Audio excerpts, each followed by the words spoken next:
ano yung pangyayari at nabanggit ninyo yung sa issue ng human trafficking? Ah, nabanggit ko po yon para lang magbigay ng example na hindi lahat ng alam nila ay nailagay po dito sa affidavit. At nabanggit ko yung example po na yon dahil napakabigat po na krimen yun eh. Yung human trafficking, I think under the new law 11362, punishable by 15 to 20 years plus perpetual disqualification to hold public office. And isang mataas na opisyal ang gumagawa noon. Ang sabi pa nga ho nila ay minsan nagpapakuha ng 5 babae, pagpipilian niya, yung hindi niya nagustuhan, bibigyan niya ng tip, then maiwan yung napili niya. No? And it did not happen once, it did not happen twice. Marami po. Sa Maidas, minsan sa Shangri-La. Sinabi lang sa iyo yan. Sinabi rin po pati pangalan, no? Hindi, kikinuwento lang sa iyo yan. Opo. Ang ibig ko sabihin, sino makakapagpatunay kung sino yung binabanggit mong opisyal na yan?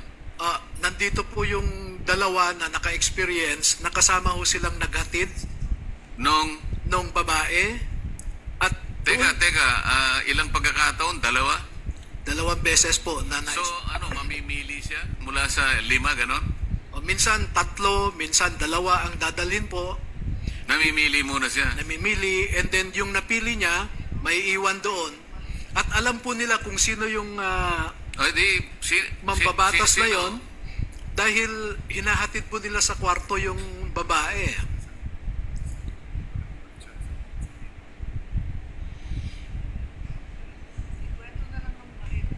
Yung siguro, sino na lang nakakaalam? Kasi sinabi lang sa'yo, mahirap naman yon. Baka mamaya, mabanggit mo, hindi naman totoo. Yung magtapat na lang, yung talagang nakakita ng sinasabi mo. At patunayan po ninyo na ang sinasabi ni Atty. Baligod ay totoo. Your Honor, ako po yung naka-experience doon sa Maidas. Pwedeng pakidetalye po ninyo? Your Honor, unang dumating po yung VIP. Sino po yung VIP?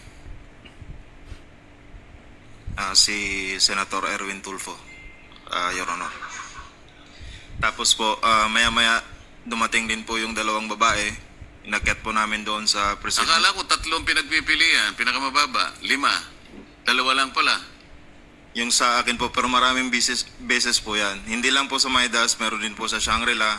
5, 3 po ang dinadala. O kulang ang nabalitaan mo. Sabi mo kasi 2 beses lang, Atty. Baligod. Ayon sa kanila, maraming beses. Saan lugar? Yung na-experience ko po sa Shangri-La po at saka sa Maidas po. O sino pa sa inyo? Meron pa sa... Sa akin, Your Honor, as a Team EAC, namomonitor ko rin, Your Honor.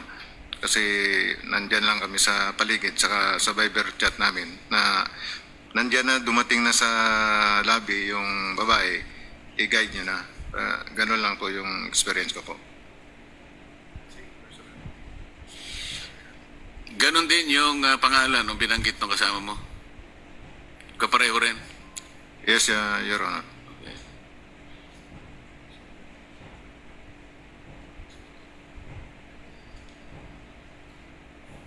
Mr. Chairman, the issue kasi here is bakit ayaw ituloy ito.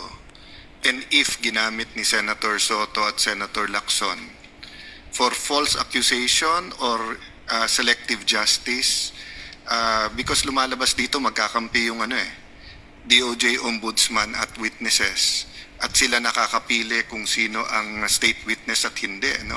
Ang aking balita sa case ni Senator Joel Villanueva, in fact, 4 yung version na lumabas dito, tapos bumaliktad na nga yung 2.